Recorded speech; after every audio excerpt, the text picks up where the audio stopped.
Good evening all. എല്ലാവർക്കും നല്ലൊരു ശുഭസായാഹ്നം നേരുന്നു. നമ്മുടെ ലൈഫ് ടെക് സൊല്യൂഷനിലൂടെ നമ്മുടെ ട്രെയിനിങ് രംഗത്തെ മികവ് ഒന്നിനൊന്നിന് തെളിയിക്കുവാൻ ആവശ്യമായി ബഹുമാനപ്പെട്ട അഭിലാഷ് സാർ സ്റ്റാർട്ട് ചെയ്തിരിക്കുന്ന നമ്മുടെ ഡയമണ്ട് കട്ടർ ട്രെയിനിങ് സീരീസിന്റെ ഇന്നത്തെ ക്ലാസ് ബഹുമാനപ്പെട്ട ജോസ് തോമസ് സാറാണ് എടുക്കുക. അപ്പോൾ ഇവിടെ വന്നെത്തിയിരിക്കുന്ന എല്ലാവർക്കും സ്വാഗതം ആശംസിച്ചുകൊണ്ട് ജോസ് തോമസ് സാറിനെ നിങ്ങൾക്കൊന്ന് ഔദ്യോഗികമായി പരിചയപ്പെടുത്തുകയാണ്.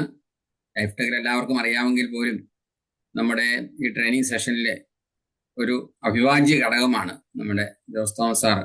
നമുക്കറിയാം, എല്ലാ ട്രെയിനിങ്ങിലും വളരെ ആധികാരികമായിട്ട് രാഷ്ട്രീയ, സാമൂഹിക, സാംസ്കാരിക മണ്ഡലങ്ങളിലെ അധികായരുടെ ഉദ്ധരണികൾ വളരെ ആധികാരികമായി സാറ് പറയുന്നത് നിങ്ങൾ പലപ്പോഴും ശ്രദ്ധിച്ചിട്ടുണ്ട്. നല്ല ഒരു ട്രെയിനറായ ജോസ് തോമസ് സാർ കട്ടപ്പന സ്വദേശിയാണ്. അദ്ദേഹം സ്റ്റേറ്റ്, സംസ്ഥാന ബാങ്ക്, കേരള ബാങ്കിൽ നിന്ന് ഡെപ്യൂട്ടി ജനറൽ മാനേജർ തസ്തികയിലാണ് റിട്ടയർ ചെയ്തത്. ഭാര്യ ലില്ലി ടീച്ചർ റിട്ടയർഡ് HM ആണ്.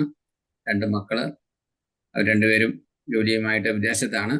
വളരെ നല്ലതുപോലെ ട്രെയിനിങ് എടുക്കുന്ന നമ്മുടെ എല്ലാവരുടെയും ഒരു ജ്യേഷ്ഠ സഹോദരനായ ബഹുമാനപ്പെട്ട ജോസ് തോമസ് ഒഴുകയിൽ സാറിനെ ഇന്നത്തെ ഡയമണ്ട് കട്ടർ സീരീസിൽ, അദ്ദേഹത്തിന്റെ വിഷയം നിങ്ങൾ കണ്ടു കാണും, ലെറ്റിംഗ് ഗോ, അതായത് അദ്ദേഹത്തിന്റെ പൊതു സ്വഭാവമാണ് ഒരു വിട്ടുകൊടുക്കൽ. ഞാൻ അതാണ് വിഷയമെന്ന് കരുതുകയാണ്.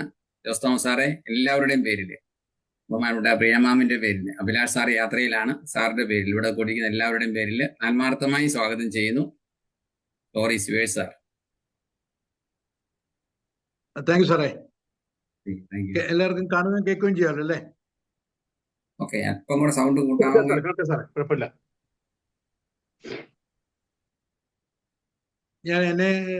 മൈക്കിൾ സാറ് എന്നെ ഇവിടെ പരിചയപ്പെടുത്തിയ നല്ല വാക്കുകൾക്കൊക്കെ നന്ദി പറയുന്നു. എല്ലാവരോടും ഒരിക്കൽ കൂടി നമസ്കാരം പറയുന്നു.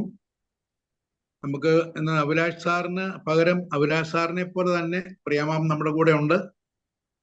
ഇങ്ങനൊരു ഫ്ലോറ് നമുക്ക് ഓപ്പൺ ചെയ്ത് തന്നിട്ടുള്ളത് ഈ ഡയമണ്ട് കട്ടർ എന്ന് പറഞ്ഞ പോലെ, ഇത് ഡയമണ്ട് കട്ട് ചെയ്തെടുക്കാൻ വേണ്ടിയിട്ടുള്ള ഒരു ശ്രമമാണ് നമ്മൾ നടത്തുന്നത്. അതിന്റെ ഭാഗം അത് എല്ലാവരും ഉപയോഗപ്പെടുത്തുന്നു. അതിലൊരു ഭാഗമാകാൻ ഞാനും വന്നിരിക്കുന്നു എന്ന് മാത്രമേ ഉള്ളൂ. നിങ്ങളെല്ലാവരും വിഷയം ഞാൻ അതിനകത്ത് പോസ്റ്ററിനകത്ത് പറഞ്ഞിരുന്നു. എല്ലാവരും ഇപ്പൊ പറഞ്ഞ പോലെ തന്നെ അത് മനസ്സിലാക്കിയിട്ടുണ്ടെന്നാണ് വിചാരിക്കുക. ഈ ഇന്നത്തെ ദിവസത്തിന്റെ ഒരു പ്രത്യേകത എന്താണെന്നൊന്ന് പറയാമോ? ഇന്നത്തെ ദിവസത്തിന്റെ ഒരു പ്രത്യേകത എന്ന് പറയാൻ പറ്റുമോ? നവംബർ 25 ഇന്നത്തെ ദിവസം. ഒരുപാട് ഞാൻ നിങ്ങളെ പ്രയാസപ്പെടുത്തുന്നില്ല. International day for the elimination of violence against women. അതാണ് ഇന്നത്തെ ദിവസത്തിന്റെ പ്രത്യേകത. International day for the elimination of violence against women. നമ്മുടെ സ്ത്രീകൾക്കെതിരെയൊക്കെയുള്ള അക്രമങ്ങൾക്ക് അതിനെ പ്രതിരോധിക്കാനുള്ള ഒരു ദിനം. നമ്മൾ ഒരുപാട് കഥകൾ കേൾക്കുന്നുണ്ടല്ലോ. അതുകൊണ്ട് ഞാനിതിനെ ഇവിടെ അന്ന് സൂചിപ്പിച്ചെന്ന് മാത്രമേ ഉള്ളൂ. ഈ വിട്ടുകൊടുക്കുന്ന, അല്ലെ, ആർട്ട് ഓഫ് ലെറ്റിംഗ് ഗോ, വിട്ടുകൊടുക്കുന്ന കല എന്ന് പറഞ്ഞാൽ എന്താണത്?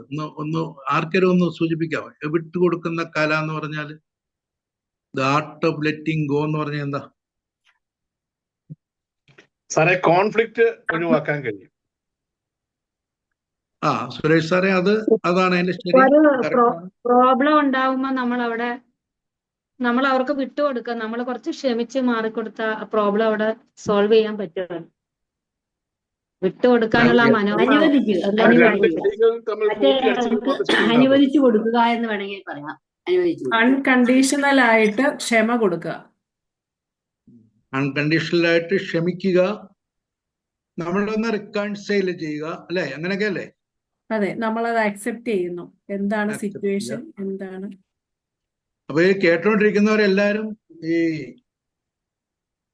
നമ്മുടെ വിട്ടുകൊടുക്കലിന്റെ രാജാക്കന്മാര് തന്നെയാണ് എന്നെ കേൾക്കാനായിട്ട് ഇവിടെ എന്റെ മുമ്പിൽ ഇരിക്കുന്നത്. അപ്പൊ അതിന് ഒരുപാട് വലിയ വിശദീകരിച്ചൊന്നും പറഞ്ഞ് ഇങ്ങനെ ഒരു പരിപാടി ഞാൻ കൊണ്ടുപോവുകയില്ല. എങ്കിലും കുറച്ച് കാര്യങ്ങൾ മാത്രം നമ്മുടെ ശ്രദ്ധയിൽ നമ്മൾ പരസ്പരം ചർച്ച ചെയ്ത് നമ്മൾ ഏതാണ്ടൊരു 8:15 വരെയല്ലേ ഉള്ളൂ. അതെ. 8:15 വരെ നമ്മൾ കൊണ്ടുപോകും. ഇതിനകത്ത് ഈ കാറ്റോ ദ എൽഡർ എന്ന് പറയുന്ന ആള് പറഞ്ഞു, if you are ruled by mind you are a king, if by body a slave. മനസ്സുകൊണ്ട് മനസ്സാണ് നമ്മളെ നിയന്ത്രിക്കുന്നെങ്കിൽ നമ്മുടെ രാജാവാണ്, ശരീരമാണ് നിങ്ങളെ നിയന്ത്രിക്കുന്നെങ്കിൽ നിങ്ങളൊരു അടിമയാണ് എന്നാണ് ഈ കാറ്റോ ദി എൽഡർ എന്ന് പറയുന്ന ആള് പറഞ്ഞത്. വിട്ടുകൊടുക്കലിന്റെ കലയെക്കുറിച്ച് പറയുമ്പോൾ നമ്മൾ മനസ്സുകൊണ്ട് നമ്മളെ ഇങ്ങനെ നിയന്ത്രിക്കുന്നവരാകണം എന്നുള്ളതാണ് പരമപ്രധാനമായിട്ട് പറയാനുള്ളത്. മനസ്സുകൊണ്ട് നമ്മളെ നിയന്ത്രിക്കുന്നവരായിരിക്കും. പിന്നെ നമ്മള് when you only focus on good things happen. നമ്മൾ നല്ലതാണ് മുഴുവൻ മുന്നിൽ കാണുന്നെങ്കിൽ നല്ലത് മാത്രമേ നമുക്ക് സംഭവിക്കൂ എന്നുള്ള ഒരു ലോക തത്വമുണ്ട്. When you only focus on good things happen. നമ്മൾ അങ്ങനെ ചിന്തിച്ചാൽ അങ്ങനെ അത് സംഭവിക്കത്തുള്ളൂ. ഈ മറ്റുള്ള ആളുകൾ ഈ മഹാനായ ലെനിൻ ഒരിക്കൽ പറഞ്ഞു, മറ്റുള്ളവരുടെ തെറ്റിൽ നിന്നും പഠിക്കുന്ന ഒരു വിഡ്ഢിയും ഇല്ലെന്നാണ് മഹാനായ ലെനിൻ പറഞ്ഞത്. പക്ഷെ ഇവിടെ ഞാൻ തിരുത്തി പറയുന്നു, from the errors of others a wise man corrects his own. ഈ അങ്ങനെ പറഞ്ഞത് ഇങ്ങനെയാണ്, മറ്റുള്ളവരുടെ അതിൽ നിന്നൊക്കെ ആരും ഒരു വിഡ്ഢിയും പാഠം പഠിക്കുന്നില്ലെന്നാണ് പറഞ്ഞെങ്കിലും ഞാൻ പറയുന്നു, from the errors of others a wise man corrects his own. മറ്റുള്ളവർ ചെയ്യുന്ന തെറ്റുകൾ കണ്ട് നമ്മൾ ആ തെറ്റ് വരുത്താതിരിക്കും ഒരു വൈസ് മാൻ എന്നുള്ള അങ്ങനെ ഒരു ചിന്തയുമുണ്ട് ഇതിനകത്ത്. അപ്പൊ നമ്മളിതിനകത്ത് വിട്ടുകൊടുക്കുന്ന കല എന്ന് പറഞ്ഞാൽ അതൊരു സ്വീകാര്യതയാണ്. നിങ്ങൾക്ക് സമ്മർദ്ദമുണ്ടാക്കുന്ന ഏതൊരു സാഹചര്യവും സ്വയം ചോദിക്കുക, എനിക്കത് മാറ്റാൻ കഴിയുമോ? അതാണ് പ്രശ്നം. നമ്മളെ ഈ ഒരു ലെറ്റിംഗ് ഗോ എന്ന് പറയുമ്പോൾ, നമ്മൾ വിട്ടുകൊടുക്കണം എന്ന് പറയുമ്പോഴത്തേന് ഏത് സാഹചര്യത്തെയും നമുക്കത് മാറ്റാൻ കഴിയുമോ എന്നുള്ള ഒരു ചോദ്യമാണ് നമ്മുടെ മുമ്പിൽ വരുന്നത്. കുറച്ച് പോയിന്റുകൾ അതിനകത്തുണ്ട്. എല്ലാ പോയിന്റൊന്നും നമുക്ക് വിശദീകരിക്കാൻ സമയം കിട്ടത്തില്ല. 2-3 നമുക്കൊന്ന് ചർച്ച ചെയ്യാം. കഴിഞ്ഞ ബാക്കിയുള്ളത് പോയിന്റ് ആയിട്ട് പറഞ്ഞു തരാനായിട്ട് ശ്രമിക്കാം. ഇത് മാറ്റാനായിട്ട് നമുക്ക് കഴിയുന്നില്ല എന്നാണ് ഉത്തരമെങ്കിൽ അത് എന്താണെന്ന് നമ്മൾ അംഗീകരിക്കുക മാത്രമേ മാർഗമുള്ളൂ. നമുക്ക് ഒരാളെ മാറ്റാൻ കഴിയുമോ? ഉത്തരം ആർക്ക് വേണമെങ്കിലും പറയാം. ഒരാളുടെ സ്വഭാവത്തിലോ അല്ലെ ഒരാളുടെ എന്തെങ്കിലും കാര്യത്തിലൊക്കെ ഒരാളെ മാറ്റാൻ കഴിയുമെന്ന് നിങ്ങൾ ഉറച്ചു വിശ്വസിക്കുന്നുണ്ടോ?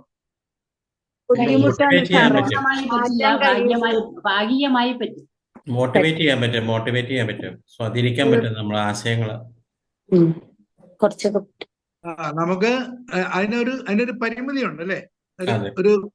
ഒരു പരിധി വരെയൊക്കെ നമുക്ക് പറ്റുന്നുള്ളൂ. അല്ലാതെ ഒരു സ്റ്റബോണായിട്ട് ഒരാളങ്ങ് നിന്ന് കഴിഞ്ഞാൽ പിന്നെ അയാളെ നമുക്ക് അങ്ങനെ മാറ്റുക എന്ന് പറയുന്നത് അത്ര എളുപ്പമല്ല. പിന്നെ അങ്ങനെയുള്ള ആ ഒരു ശ്രമം നമ്മൾ ഉപേക്ഷിക്കുന്നതായിരിക്കും നല്ലത്. നമുക്ക് അങ്ങനെ ഒരു പ്രശ്നം ഉണ്ടാക്കുന്നു, സമ്മർദ്ദമുണ്ടാക്കുന്ന സാഹചര്യങ്ങൾ, സമ്മർദ്ദമുണ്ടാക്കുന്ന ആളുകൾ, അവരെയൊക്കെ നമ്മൾ കഴിയുന്നിടത്തോളം ഉപേക്ഷിച്ച് മാറ്റി നിർത്തുന്നതായിരിക്കും നല്ലത് എന്നാണ് നമ്മുടെ ഒരു കാഴ്ചപ്പാട്. മനസ്സിനെ നമ്മൾ ഒരു ബാക്ക് പാക്കായിട്ട് കരുതുക. മനസ്സിനെ ഒരു ബാക്ക് പാക്ക്, നമ്മുടെ യാത്രയ്ക്കൊക്കെ പോകുമ്പോൾ നമ്മുടെ ബാക്ക് പാക്ക് കാണുമല്ലോ, നമ്മുടെ കയ്യിൽ പല സാധനങ്ങളിട്ട ബാക്ക് പാക്ക് നമ്മുടെ കയ്യിൽ കാണും.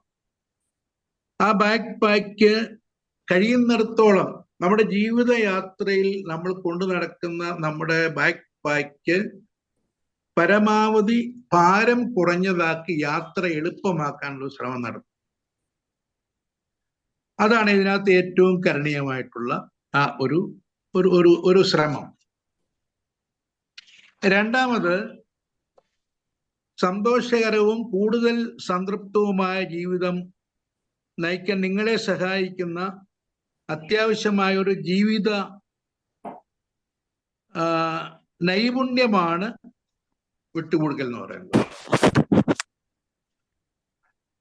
കൂടുതൽ സംതൃപ്തമായ ഒരു ജീവിതം. നമുക്ക് നമ്മുടെ പോയിന്റുകളിലേക്ക് വരുമ്പോൾ ഞാൻ വിശദമായിട്ട് പറയാം. നിങ്ങളെ സേവിക്കാത്ത ഒന്നിലേക്ക് നിങ്ങളുടെ അറ്റാച്ച്മെന്റ് വിടുക. ഭൂതകാലത്തിന്റെ വേദനയിൽ നിന്നും ബുദ്ധിമുട്ടുകളിൽ നിന്നും മുന്നോട്ട് പോകാനും ഒരു പുതിയ യാഥാർത്ഥ്യം സ്വീകരിക്കാനും നിങ്ങളെ അനുവദിക്കുന്ന സ്വീകാര്യതയുടെയും കീഴടങ്ങലിന്റെയും ഒരു സമ്പ്രദായമാണിത്. നമ്മൾ ഇത് മനസ്സിലാക്കുമ്പോൾ നമുക്ക് ഒരു പുതിയ സമ്പ്രദായം നമ്മൾ ഒന്ന് സ്വീകരിക്കാനായിട്ട് തുടങ്ങുകയാണ്. നിങ്ങൾക്ക് നിയന്ത്രിക്കാൻ കഴിയുന്നതും കഴിയാത്തതും ആദ്യമായിട്ട് നിങ്ങൾ തിരിച്ചറിയണം. ഒന്നാമത്തെ ഒരു പോയിന്റാണ്. നിങ്ങൾക്ക് നിയന്ത്രിക്കാൻ കഴിയുന്നതുകൊണ്ട്, നിങ്ങൾക്ക് നിയന്ത്രിക്കാൻ കഴിയാത്തതുകൊണ്ട്. അതാണ് നമ്മൾ ആദ്യം മനസ്സിലാക്കേണ്ടത്. സ്വയം പരിചരണം.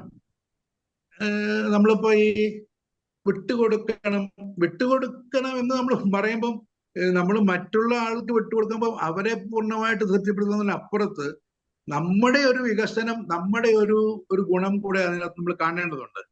ഇപ്പൊ സ്വയം പരിചരണം എന്ന് പറഞ്ഞ എന്താ? ഒന്ന് ഷെയർ ചെയ്യാമോ? സ്വയം പരിചരണത്തിന് പറ്റുന്ന മാർഗങ്ങൾ എന്ത്? Self care. അതെ, അതാണ് സ്വയം പരിചരണം.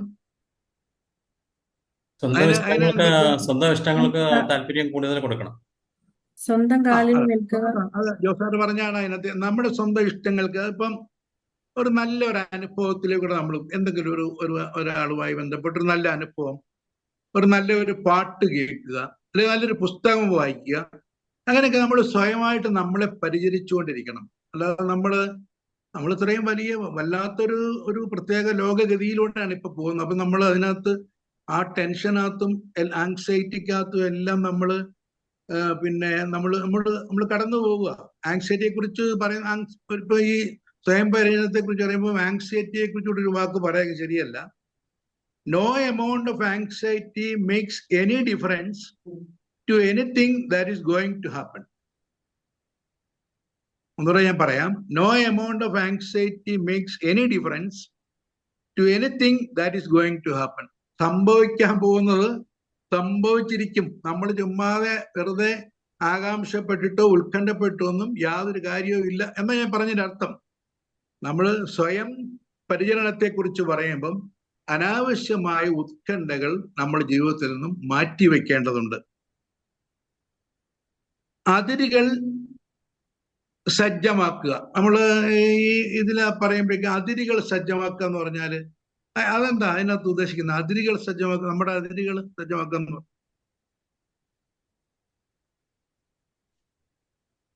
നമ്മുടെ അതിരുകളൊക്കെ സജ്ജമാക്കി വെക്കണം എന്ന് പറഞ്ഞാൽ അതിനകത്ത് ഉദ്ദേശിക്കുന്നത് എന്താ? ലിമിറ്റേഷൻസ്. ഇമിറ്റേഷൻസ്. നമ്മുടെ പരിധിക്ക് അകത്തേക്ക് കടന്നു വരാൻ, നമ്മുടെ ആ സ്വാതന്ത്ര്യം, നമ്മുടേതായിട്ടുള്ള ആ ഫ്രീഡത്തിലേക്ക് കടന്നു വരാൻ ഒരു ലിമിറ്റ് വെക്കണം അതിലേക്ക്. യെസ്. അതായത് സ്വീകാര്യവും അല്ലാത്തതുമായ പെരുമാറ്റങ്ങളെ നമ്മൾ കണ്ടെത്തണം. സ്വീകാര്യവും അല്ലാത്ത പെരുമാറ്റങ്ങൾ, നമുക്ക് സ്വീകരിക്കാൻ പറ്റുന്ന പെരുമാറ്റങ്ങളെ നമ്മൾ ഉൾക്കൊള്ളണം, അല്ലാത്ത നമ്മൾ ഉൾക്കൊള്ളാൻ പാടില്ല.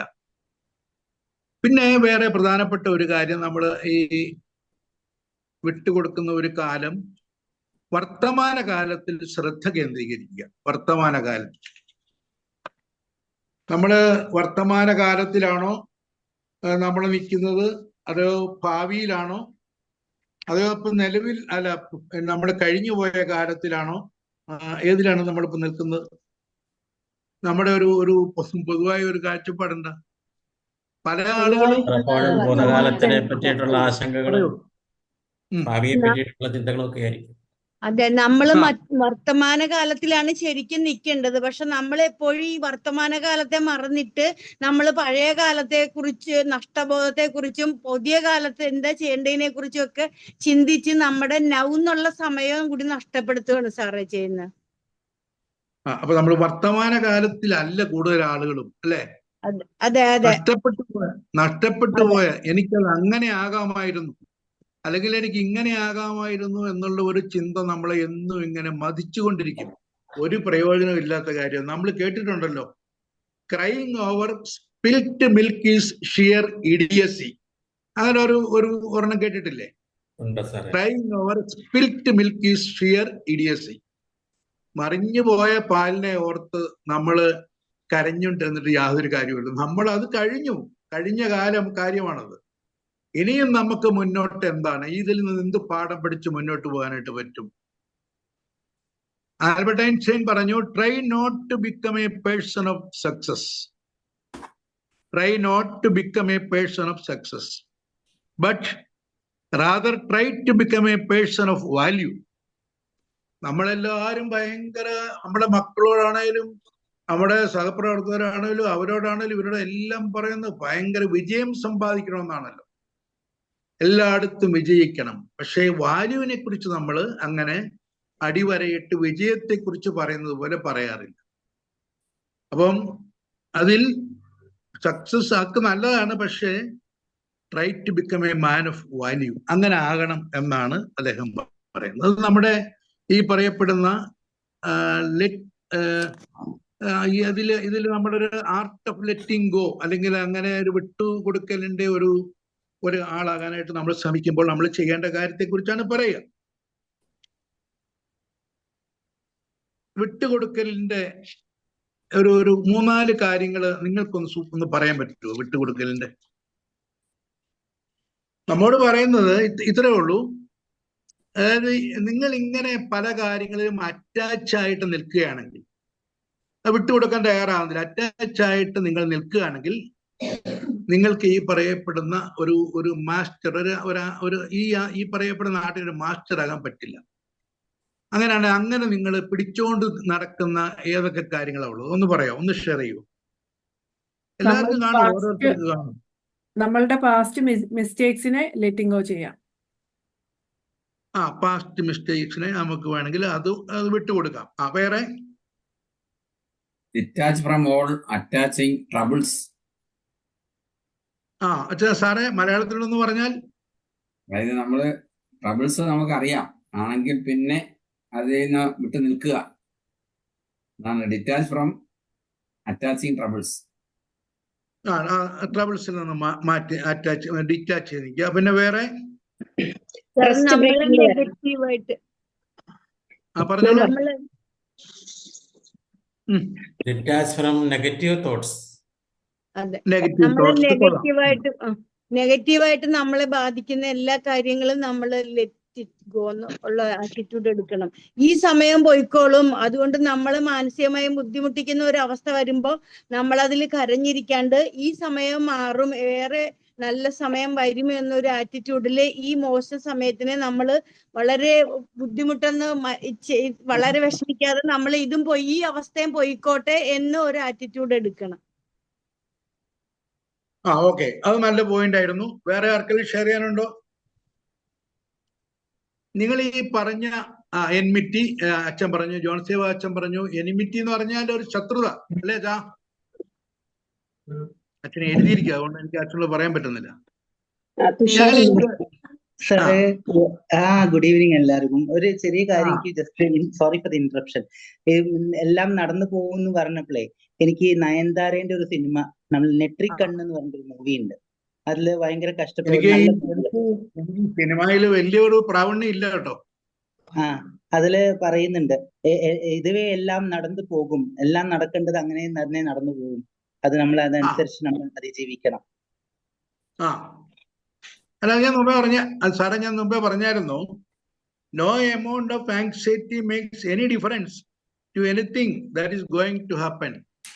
ഒരു മാറ്റവും വരത്തില്ല. നമ്മൾ എത്ര കയറ് പറിച്ചാലും നടക്കേണ്ട കാര്യങ്ങൾ നടക്കേണ്ട സമയത്ത് അതുപോലെ തന്നെ നടക്കും.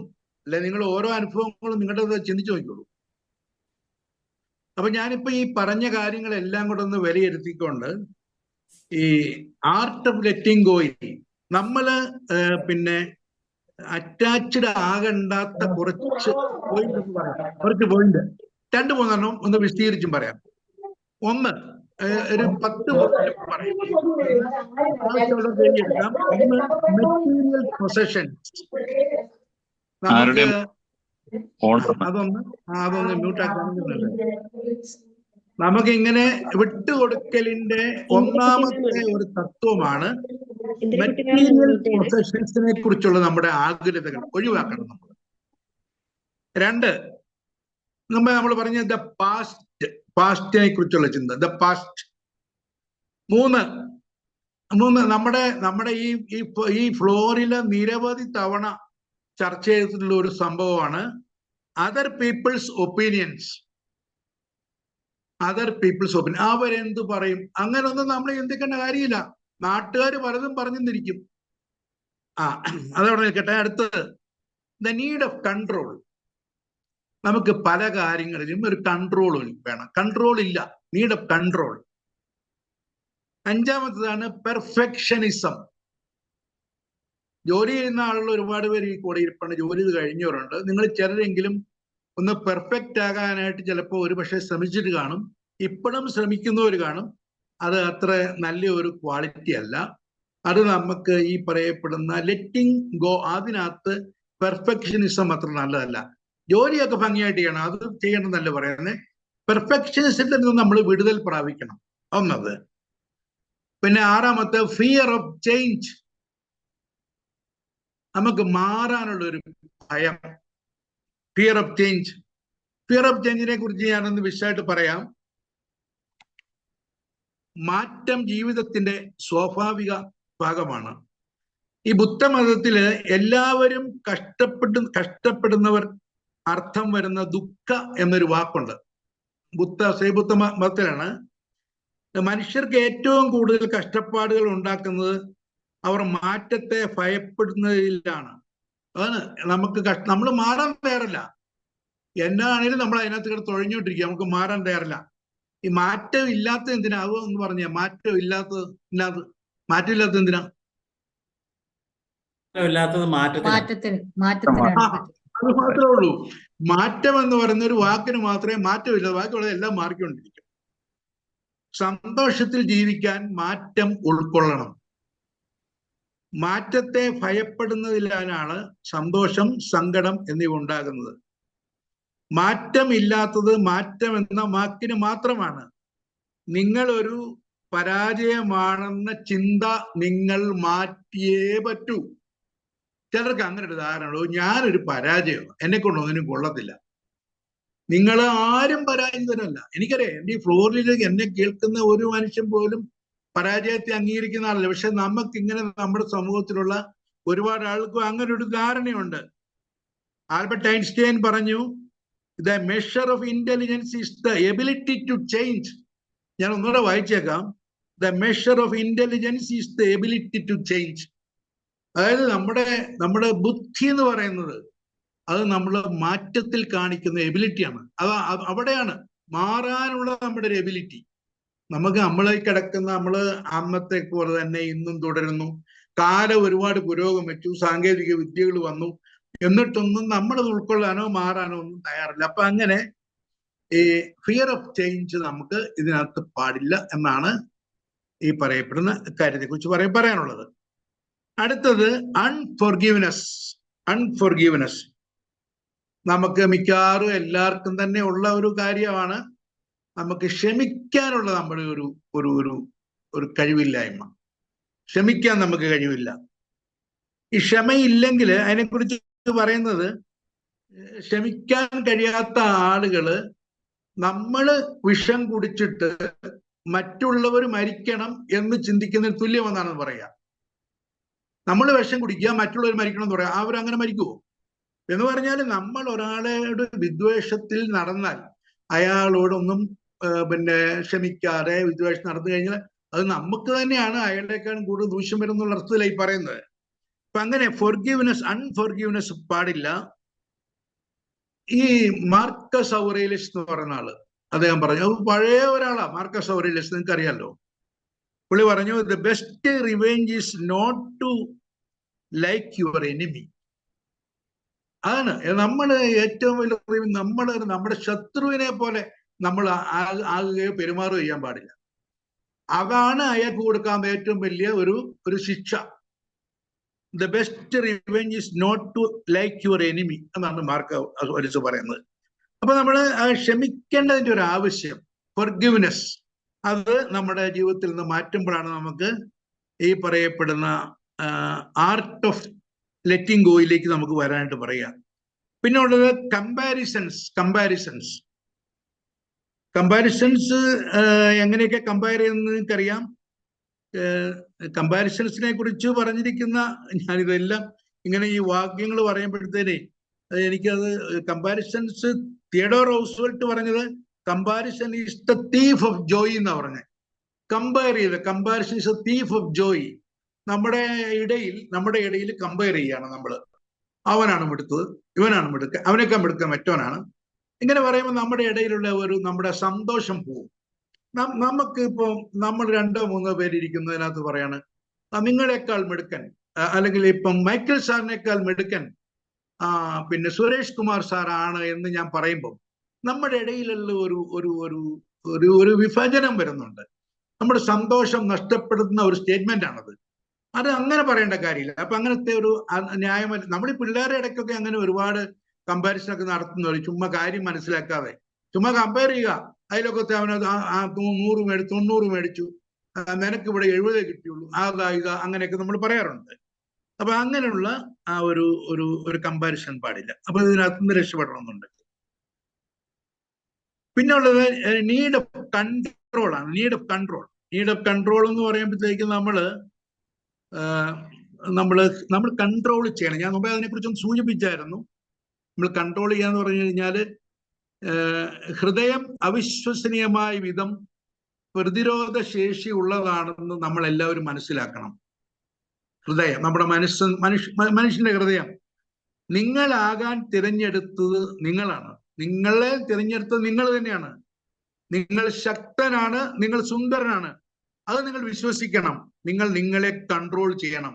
ഇല്ലെങ്കിൽ അത് നിങ്ങളെ കൺട്രോൾ ചെയ്യും. ഇപ്പൊ മദ്യപാനം എന്ന് പറഞ്ഞൊരു പരിപാടി നമ്മൾ നടത്തുന്നു എന്ന് വിചാരിക്കുക. ഇതിനകത്ത് മദ്യം കഴിക്കുന്നവരാരും ഇല്ലെന്ന് ഞാൻ വിചാരിക്കുന്നത്.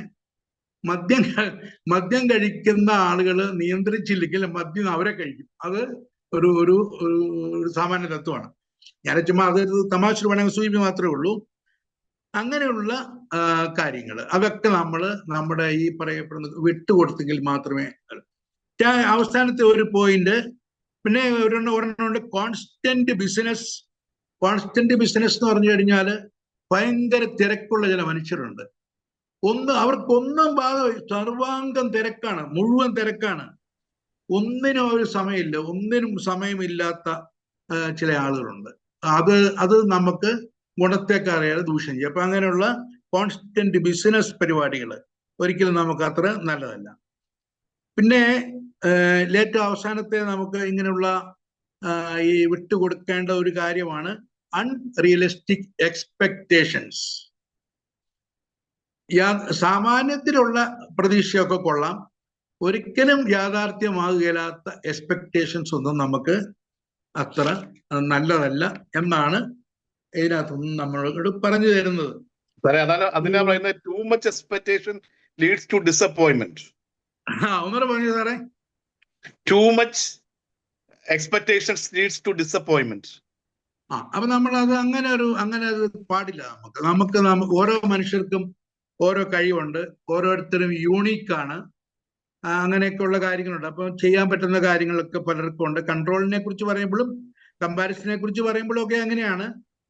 കമ്പയർ ചെയ്യുമ്പോഴൊക്കെ നമ്മൾ ഓർക്കണം, ഒരു ലോകത്തിൽ ഒരാള് മാത്രമേ ഉള്ളൂ, അല്ല വേറെ ആരും ഇല്ല. അപ്പൊ നമുക്കത് യൂണീക്കാണെന്നുള്ളത് അറിയാമല്ലോ. അപ്പൊ അതിനനുസരിച്ച് നമ്മളൊക്കെ കമ്പയർ ചെയ്യുന്നത് ശരിയല്ല. ആ തരത്തിലുള്ള ഒരു കാഴ്ചപ്പാട് നമുക്കൊരിക്കലും കൊള്ളുന്നതല്ല എന്നാണ് പറയുന്നത്. പിന്നെ നമുക്ക് വേണ്ടത്, നമുക്ക് ഈ വിട്ടുകൊടുക്കലിന്റെ ഒരു കല നമ്മൾ അഭ്യസിക്കുമ്പോൾ ഒരുപാട് പ്രയാസമുള്ള കാര്യമാണ് വിട്ടുകൊടുക്കുക എന്ന് പറഞ്ഞു കഴിഞ്ഞാൽ. എനിക്കറിയില്ല നിങ്ങളിൽ ആരെങ്കിലും ഉണ്ടോ എന്ന് എനിക്കറിയത്തില്ല. സഹോദരന്റെ വീട്ടിൽ ഞാനിനി പോവുകയില്ലെന്ന് പറഞ്ഞവരോ, സഹോദരനോട് ഇനി ഞാൻ സംസാരിക്കില്ലെന്ന് പറഞ്ഞവരോ, അല്ലെങ്കിൽ ഇത്തരത്തിലുള്ള പ്രഖ്യാപനങ്ങൾ നടത്തി നിൽക്കുന്നവരാരെങ്കിലും എന്നെ കേൾക്കുന്നവരുണ്ടോ എന്ന് എനിക്ക് അറിയത്തില്ല. അങ്ങനെ പറയൂല നമ്മള്, ഞാൻ ഇനി അവന്റെ വീട്ടിൽ കയറുന്ന പ്രശ്നമില്ല, ഞാൻ ഇനി അവനോട് മിണ്ടുന്ന പ്രശ്നമില്ല. ഇങ്ങനെയൊക്കെയുള്ള ചില പ്രഖ്യാപനങ്ങളൊക്കെ നടത്തുന്ന ചില മനുഷ്യരുണ്ട്. അങ്ങനെ ആരും ഈ കൂട്ടത്തിൽ ഇല്ല എന്ന് ഞാൻ വിചാരിക്കുന്നു. അപ്പം നമ്മൾ സ്റ്റേ ചെയ്യേണ്ടത്, നമ്മൾ നിലനിൽക്കേണ്ടത് വളരെ പോസിറ്റീവായിട്ടാണ്. ഞാനൊരു ഒരു 5 പി കൂട്ടിയുള്ള ഒരു പോസിറ്റീവിന്റെ 5 ഞാൻ പറഞ്ഞുതരാം. അത് നമുക്ക് ഇങ്ങനെ ഈ വിട്ടുകൊടുക്കലിന് വളരെ പ്രയോജനപ്പെടുന്നതാണ്. ഒന്ന്, പ്രയർ, പ്രാർത്ഥന. നമുക്ക് നമ്മുടെ ഈ പറയപ്പെടുന്ന അനാവശ്യമായിട്ടുള്ള വിട്ടുകൊടുക്കാതിരിക്കുന്നതിനെ മാറ്റാൻ നല്ലതാണ് പ്രയർ. പ്രാർത്ഥിക്കുക. നമ്മുടെ ദൈവത്തോട് നമ്മൾ പ്രാർത്ഥിക്കുക. 2, നമ്മൾ പ്രയോറിറ്റീസ് കൊടുക്കുക. പ്രയോറിറ്റീസ്. ഏതിനാണ് പ്രയോറിറ്റി കൊടുക്കേണ്ടത്? നമ്മൾ ജീവിതത്തിൽ ആലോചിച്ച് നോക്കുക. നമുക്ക് പ്രയോറിറ്റി കൊടുക്കേണ്ട കാര്യം ഏതാണ്? ഇപ്പൊ എന്റെ പ്രയോറിറ്റി എന്ന് പറയുന്നത് പിന്നെ ഞാനും എൻ്റെ വൈഫും മാത്രമാണ് ഇവിടെ താമസിക്കുന്നത്, വേറെ ആരുമില്ല. അപ്പൊ എന്നെ സംബന്ധിച്ച് എൻ്റെ പ്രയോറിറ്റി എന്ന് പറയുന്നത് എൻ്റെ വൈഫാണ്. ഏറ്റവും വലിയ പ്രയോറിറ്റി എന്ന് പറയുന്നത്. അത് കഴിഞ്ഞുള്ള കാര്യങ്ങൾ മാത്രമേ എനിക്കുള്ളൂ. കാരണം അവരുടെ പ്രയോറിറ്റി കഴിഞ്ഞിട്ട്, അല്ലെ അവരെ കുറിച്ചുള്ള കാര്യങ്ങൾ കഴിഞ്ഞിട്ട് മാത്രമേ എനിക്ക് വേറെ കാര്യങ്ങളുള്ളൂ. അപ്പൊ നമ്മൾ പ്രയോറിറ്റീസ് തീരുമാനിക്കണം. 3 പീസ്. PACE, piece. നമ്മൾ സമാധാനം കാക്ഷിക്കുന്നവരായിരിക്കണം. സമാധാനത്തിലായിരിക്കണം നമ്മുടെ എല്ലാ പ്രവർത്തനങ്ങളും. സമാധാനത്തെ നമ്മൾ കൊണ്ടുവരുന്ന മനുഷ്യരായിരിക്കണം. പിന്നെ അടുത്തത് നമ്മൾ എപ്പോഴും എല്ലാവരും പറയുന്നതാണ് നമ്മുടെ പോസിറ്റിവിറ്റി. ദയവായി നമ്മൾ നെഗറ്റീവായിട്ടുള്ള ഒരു അന്തരീക്ഷം ഉണ്ടാക്കാതിരിക്കുക. ഞാൻ മുമ്പേ പറഞ്ഞായിരുന്നല്ലോ, നമ്മള് പിന്നെ നല്ലത് വരും. When you only focus on good things happen. അത് നമ്മൾ അങ്ങനെ ചിന്തിച്ചാൽ അങ്ങനെ വരത്തുള്ളത്. അല്ലാതെ അയ്യോ നമ്മൾ ഇറങ്ങുമ്പോൾ തന്നെ അത് അങ്ങനെ വരുമോ ഇങ്ങനെ വരുമോ അങ്ങനെ ചിന്തിക്കുന്ന കാര്യമില്ല. നല്ലതേ വരൂ നമുക്ക്. പിന്നെ ഏറ്റവും അവസാനത്ത് തന്നെ പേഷ്യൻസ്. നമുക്കൊരു ക്ഷമ വേണം. നമുക്ക് ഏത് കാര്യത്തിനും നമുക്ക് അങ്ങനെയുള്ള ഒരു പോസിറ്റീവ് കാഴ്ചപ്പാട് നമുക്ക് ഇങ്ങനെ ഈ പറയപ്പെടുന്ന വിട്ടുകൊടുക്കലിന് ഏറ്റവും നല്ലതാണ് എന്ന് കാണുന്നു. 10 ആയി. 5 മിനിറ്റ് കൂടി.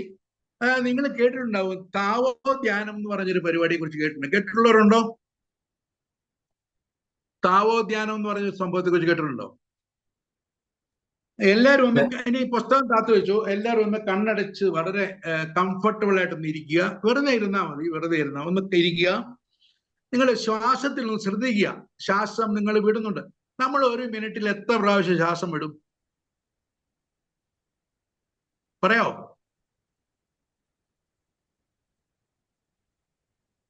അതായത് നമുക്ക് പിന്നെ എണ്ണി നോക്കാം. അതായത് ഇപ്പം നമ്മള് ശ്വാസം നിങ്ങൾ അറിഞ്ഞോണ്ട് ശ്വാസം വലിക്കുക. അറിഞ്ഞോണ്ട് നിങ്ങൾ ശ്വാസം അകത്തോട്ട് എടുക്കുന്നുണ്ടോ പുറത്തോട്ട് വിടുന്നുണ്ടോ എന്നുള്ള കാര്യം അത് ചെയ്തുകൊണ്ടിരിക്കുക. കണ്ണൊന്ന് അടച്ചേക്കുക പ്ലീസ്. ഞാൻ ഈ പറയുന്ന കാര്യങ്ങൾ മാത്രം ഒന്ന് കേൾക്കുക. ഈ പറയുന്ന കാര്യങ്ങൾ മാത്രം 5 മിനിറ്റ് കൊണ്ട് അവസാനിപ്പിക്കും. അതുകൊണ്ട് പരിപാടി തീരും.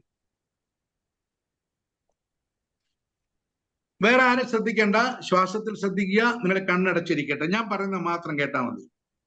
സ്നേഹിക്കുകയും സ്നേഹിക്കപ്പെടുകയും ചെയ്യുന്നത് ആസ്വദിക്കുക.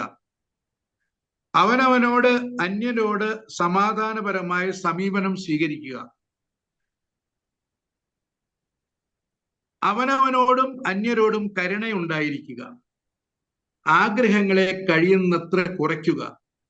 താവോയിസത്തിന്റെ നെടും തൂണാണിത്. സംതൃപ്തി എന്ന അവസ്ഥയെ ആസ്വദിക്കുക. ഭാവനകളുടെ വ്യാസം എത്രത്തോളം വലുതാണോ നിങ്ങൾ അത്രയും ധനികനായിരിക്കും. വ്യക്തിപരമായ വികസനത്തിനായി സഹനശീലം വളർത്തുക. അത് അവനവനെ കുറിച്ച് കൂടുതൽ അറിയാനും നമ്മേക്കാൾ താഴ്ന്ന നിലയിൽ ജീവിക്കുന്നവരോട് അനുകമ്പയോടെ പെരുമാറാനും സഹായിക്കും. അന്യരിലും തന്നിലുമുള്ള സദ്ഗുണങ്ങളെ അഭിനന്ദിക്കുക. കഴിവുകേടുകളെ മനസ്സിലാക്കി തിരുത്താൻ ശ്രമിക്കുക. മാനസിക സംഘർഷം മനുഷ്യ സഹജമാണ്. പക്ഷെ അത് അനിവാര്യമൊന്നുമല്ല. പരിഹരിക്കാൻ പറ്റാത്ത പ്രശ്നങ്ങളെക്കുറിച്ച് വിഷമിക്കാതെ പരിഹരിക്കാനാവുന്നതിനെ കുറിച്ച് ചിന്തിക്കുക. ചെറിയ പ്രശ്നങ്ങളെ കൈകാര്യം ചെയ്യുന്നതിലൂടെ വലിയവയെ നേരിടാനുള്ള ആത്മവിശ്വാസവും വരുന്നു. നിങ്ങൾ ആഗ്രഹിക്കുന്ന ലക്ഷ്യത്തിലേക്കുള്ള ഒരു യാത്രയായി ജീവിതത്തെ സങ്കല്പിക്കുക. പരാജയങ്ങൾ താൽക്കാലികമായ താവളങ്ങൾ മാത്രമാണ്. യാത്ര തുടരുക. വിജയതീരത്ത് എത്താതിരിക്കില്ല. പുഞ്ചിരിക്കുന്ന ഒരു ഹൃദയം നിലനിർത്തുക. ശരീരത്തിനും മനസ്സിനും ആവശ്യമായ ഊർജ പ്രവാഹത്തിലേക്ക് തുറന്നിട്ട വാതായനമാണത്. കഴിയുമെങ്കിൽ ഇടയ്ക്കിടെ ചിരിക്കാൻ ശ്രമിക്കുക. അതിനുള്ള ഒരവസരവും പാഴാക്കരുത്. കരയണമെന്ന് തോന്നിയാൽ കരയുക. അതിനുള്ള കാരണം എന്തുമാകട്ടെ, പതിവായി ധ്യാനിക്കുക. ജന്മസിദ്ധമായ കഴിവുകളെ വികസിപ്പിക്കാൻ പോകുന്ന ഒരു വിനോദത്തിൽ ഏർപ്പെടുക. ഇതാണ് ഇങ്ങനെയുള്ള ഒരു വിട്ടുകൊടുക്കലിന് താവോ ധ്യാനം പ്രചരിപ്പിക്കുന്ന ആളുകൾ പറയുന്നത്. കണ്ണു തുറന്നോളൂ. ഇപ്പം ഇതാണ് ഞാൻ പറഞ്ഞത്. നിങ്ങളൊരു കുറച്ച് കേട്ട് കാണുമായിരിക്കും. ഞാൻ പറയുന്നത്, നമ്മൾ ജീവിക്കുന്ന നമ്മുടെ സമൂഹത്തിൽ നമുക്കായിട്ട് ചെയ്യാൻ പറ്റുന്ന നിങ്ങൾക്കറിയാലോ, ഇപ്പം പിന്നെ കാലാവസ്ഥ ഉച്ചകോടി നടക്കുകയാണ്. കാലാവസ്ഥ ഉച്ചകോടി. അതിനകത്ത് പിന്നെ നമ്മളെപ്പോലുള്ള രാജ്യങ്ങൾക്ക് കൊടുക്കാനുള്ള തുക സംബന്ധിച്ചുള്ള ഒരുപാട് തർക്കങ്ങളൊക്കെ വന്നപ്പോൾ അത് ഒരു ദിവസത്തേക്ക് മാറ്റി വെക്കുകയൊക്കെ ചെയ്തു. ബക്കു എന്ന് പറയുന്ന സ്ഥലത്താണ് നടക്കുന്നത്. അപ്പം അവര് കുറച്ച് തുക കൊടുക്കാന്ന് പറഞ്ഞ് നമ്മളെ സമ്മതിക്കാൻ നിൽക്കുന്നു. ഞാൻ പറഞ്ഞ കാലാവസ്ഥയിലാണെങ്കിലും എന്തിലാണെങ്കിലും നമ്മുടെ ഒരു കയ്യൊപ്പ് അതിനകത്തുണ്ട്. അത് നമ്മൾ മറന്നു പോകരുത്. നമ്മൾ ജീവിക്കുന്ന ഈ ഭൂമി സുന്ദരമാക്കാനായിട്ട് വിട്ടുകൊടുക്കലിന്റെ, ഞാൻ നിങ്ങൾ മുമ്പേ പറഞ്ഞല്ലോ, ഞാൻ അവന്റെ വീട്ടിൽ കയറില്ല, ഞാൻ ഇനി അവനോട് സംസാരിക്കില്ല എന്ന് പറയുന്ന നെഗറ്റീവ് ചിന്ത നമ്മളെ ഒരിടത്തും എത്തിക്കില്ല. നമുക്ക് ബൈബിൾ പറയുന്നുണ്ട്, വരൂ നമുക്ക് അനുരഞ്ജനപ്പെടാം. ഇതാണ് എനിക്ക് നിങ്ങളോട് പറയാനുള്ളത്. പിന്നെ ഇനിയും ഇനി മൈക്കിൾ സാറേ, ഞാൻ പറയാനുള്ള കാര്യങ്ങളൊക്കെ അത്യാവശ്യം പറഞ്ഞു. പ്ലീസ്, ഞാൻ മൈക്കിൾ സാറിനെ മൈക്ക് ഏൽപ്പിക്കുകയാണ്. 8 സമയമായില്ലേ? ഞാൻ എന്റെ സമയം കുറച്ചല്ലേ എടുത്തുള്ളൂ, മുഴുവൻ എടുത്തില്ലല്ലോ. കറക്റ്റ് ടൈമാ സാറേ. ഓക്കെ, താങ്ക് യു സാറേ. താങ്ക് യു ജോസ് സാറേ. വളരെ ഇരുത്തി ചിന്തിപ്പിക്കുന്ന ഒരു ധ്യാനാത്മകമായ ഒരു ക്ലാസ് ആണ് സാറ് നടത്തിയത്. അതിന് ഒടുവിൽ താവോധ്യാനം നമ്മളെ പഠിപ്പിക്കുകയും ചെയ്തു. ഏതായാലും നല്ലപോലെ ഒരു പിന്തിരിഞ്ഞ നോട്ടത്തിന് അവസരം തരുന്ന വളരെ മനോഹരമായി സെഷൻ കൈകാര്യം ചെയ്ത ബഹുമാനപ്പെട്ട ജോസ് സാറിന് ലൈഫ് ടെക്കിന്റെ പേരിൽ ഒഫീഷ്യലായിട്ട് നന്ദി പറയാനായിട്ട് പ്രിയപ്പെട്ട തുളസിമാമിനെ ക്ഷണിക്കുകയാണ്. Tulasi ma'am. Thank you Michael sir for the opportunity. എല്ലാവർക്കും ഒരു ശുഭസായാഹ്നം നേരുന്നു. ഇന്ന് നമ്മളുടെ ഡയമണ്ട് കട്ടറിൽ നമ്മളുടെ ലൈഫ് ടെക്കിന്റെ എല്ലാമായ വളരെ സീനിയർ ആയിട്ടുള്ള നമ്മുടെ വിശേഷിപ്പിക്കാറുള്ള ഭീഷ്മർ തന്നെയാണ് നമ്മളുടെ ജോസ് സാറ് ഇന്നെടുത്ത ഈ topic the art of letting go. നമ്മൾ ജീവിതത്തിൽ പലപ്പോഴും ഒരുപാട് കാര്യങ്ങൾ പൊസസ് ചെയ്തിട്ട് ഇതെന്റത് എന്ന് പറഞ്ഞ് പിടിച്ചു നിർത്തി അത് നമ്മൾക്ക് തന്നെ ദ്രോഹം ചെയ്യുന്ന വിധത്തിലാണ് ചില സമയത്ത് ഉണ്ടാവാറ്. ഓരോ പോയിന്റും സാർ എടുത്തു പറയുമ്പോൾ ഞാൻ ലൈഫിന്റെ ഓരോ എക്സ്പീരിയൻസിലൂടെയാണ് കടന്നുപോയത്. അപ്പോ എത്രത്തോളം നമ്മൾ മുറുക്കി പിടിക്കുന്നു അത്രത്തോളം നമ്മൾക്ക് സ്ട്രെസ് കൂടുകയാണ്. സമയം വരുമ്പോൾ നമ്മൾ മെല്ലെ അയച്ചു കൊടുക്കണം എന്നുള്ളതാണ് സാറിന്റെ ഈ പ്രസന്റേഷനിൽ നിന്നും എനിക്ക് മനസ്സിലാക്കാൻ കഴിഞ്ഞത്. അത് മക്കളായാലും ശരി, റിലേഷൻഷിപ്പ് ആയാലും ശരി, അറ്റാച്ച്മെന്റ് ആൻഡ് ഡിറ്റാച്ച്മെന്റ് നമുക്ക് ജീവിതത്തിൽ അത്യാവശ്യമാണ്. അത് മെറ്റീരിയൽ ആയാലും ശരി, പേഴ്സൺ ആയാലും ശരി, വേണ്ടുന്ന സമയത്ത് നമ്മൾ അതിനൊന്നും അയച്ചു കൊടുത്തിട്ടില്ലെങ്കിൽ നമ്മൾക്ക് കൈ വേദനിക്കും, അല്ലെങ്കിൽ നമ്മളുടെ സ്ട്രെസ് ആണ് കൂടുന്നത്. പിന്നെ അത് മാത്രമല്ല, ജീവിതം സുന്ദരമാണ് എങ്ങനെ മറ്റുള്ളവരിലെ നോക്കുമ്പോഴെല്ലാം നമ്മൾ നമ്മളിലേക്ക് നോക്കുമ്പോഴാണെന്ന് സാറ് നമുക്കിപ്പോ പറഞ്ഞു തന്നു. അതായത് നമ്മൾ വിട്ടുകൊടുക്കാൻ തയ്യാറാണെങ്കിൽ റിലേഷൻഷിപ്പ് ആയാലും ശരി, പിന്നെ പൊസഷൻ മെറ്റീരിയൽ ആയാലും ശരി, അതിൽ നമുക്ക് സന്തോഷം കണ്ടെത്താൻ പറ്റും. ഒരുപാട് പോയിന്റ്സ് സാറ് നമ്മൾക്ക് ഇവിടെ നമ്മൾ സമ്മാനിച്ചു. പിന്നെ സത്യം പറഞ്ഞാൽ എനിക്ക് മനസ്സിലാക്കാൻ കഴിഞ്ഞത്, വളരെ ചൂടുള്ള സമയത്ത് സമ്മറില് നമ്മളൊരു സ്വെറ്റർ ഇട്ടിരുന്നാൽ എങ്ങനെ ഉണ്ടാവും? ചൂടാണ് അല്ലേ? നമുക്ക് ആ സ്വെറ്ററിനോട് ഇഷ്ടമാണ്. പക്ഷെ സ്വെറ്റർ അഴിച്ചിട്ടില്ലെങ്കിൽ നമുക്ക് ചൂട് കൂടും, നമ്മൾ വെന്തുരുകുന്ന ഒരവസ്ഥയാണ്. അപ്പോൾ നമ്മൾ ഉടുപ്പ് ഊരി മാറ്റുന്ന മാതിരിയാണ് നമ്മളുടെ ജീവിതം സുന്ദരമാക്കാൻ പറ്റുന്നതും. സാറ് ഇന്ന് അതിനുള്ള ഒരുപാട് പോയിന്റ്സ് ആണ് പറഞ്ഞു തന്നത്. നമ്മൾ നമ്മളിൽ നിന്നും എക്സ്പെക്ട് ചെയ്യുക, മറ്റുള്ളവരിൽ നിന്നല്ല എക്സ്പെക്ട് ചെയ്യേണ്ടത്. വളരെ മനോഹരമായ ഒരു സെഷൻ ആയിരുന്നു. അതിന്റെ ഇടയിൽ കൂടെ സാറ് കുറച്ച് തമാശകളും പറഞ്ഞു. പക്ഷെ സാറ് ചിരിക്കുന്നില്ല, നമ്മൾ ചിരിക്കുന്നുണ്ടായിരുന്നു. അതാണ് തമാശ പറയുന്ന ആളുകളുടെ കഴിവ്. ഞാനൊക്കെ തമാശ പറയുമ്പോൾ ഞാൻ പറയുന്നതിന് മുമ്പ് ഞാൻ ചിരിക്കും. എന്റെ ആങ്ങൾ എന്നോട് പറയും, ഒന്നുകിൽ പറയുക അല്ലെങ്കിൽ ചിരിക്കും എന്ന് പറയും. പക്ഷെ സാർ അങ്ങനെയല്ല. സാറ് തമാശ പറയുന്നുണ്ട്, സാർ ചിരിക്കുന്നില്ല, പക്ഷെ നമ്മൾ ചിരിക്കുന്നുണ്ടായിരുന്നു. വളരെ മനോഹരമായ സെഷൻ സമ്മാനിച്ചതിന് ഇന്ന് ലൈഫ് ടെക്കിന്റെ പേരിലും, അത് മാത്രമല്ല നമ്മൾക്ക് ഇങ്ങനെ ഒരു പ്ലാറ്റ്ഫോം തന്ന അഭിലാഷ് സാറിനും കുടുംബത്തിനും ഒരുപാട് നന്ദിയും സ്നേഹവും ആദ്യം അറിയിക്കട്ടെ. പിന്നെ ഇന്ന് ഇങ്ങനെ ഒരു നല്ലൊരു സെഷൻ സമ്മാനിച്ച ജോസ് സാറിന് ലൈഫ് ടെക്കിന്റെ ഓരോരുത്തരുടെ പേരിലും ഞാൻ സ്നേഹവും നന്ദിയും ഹൃദ്യമായി അറിയിക്കുന്നു. Thank you so much. ഇനിയും സാറിന്റെ ഇത്തരത്തിലുള്ള ഒരുപാട് പ്രസന്റേഷൻസ് ഞങ്ങൾക്ക് വേണം. സാറിന്റെ എക്സ്പീരിയൻസിലൂടെയുള്ള ഒരു പ്രസന്റേഷൻ ആയിരുന്നു. ഒരുപാട് പഠിക്കാനുണ്ട്. Thank you so much. Over to you. സാറി പറഞ്ഞ എല്ലാ കാര്യങ്ങളും വളരെ ഭംഗിയായിരുന്നു. വളരെ സന്തോഷം sir. Thank you. Okay. Okay, thank you sir. ഞാൻ താവയെ കുറിച്ച്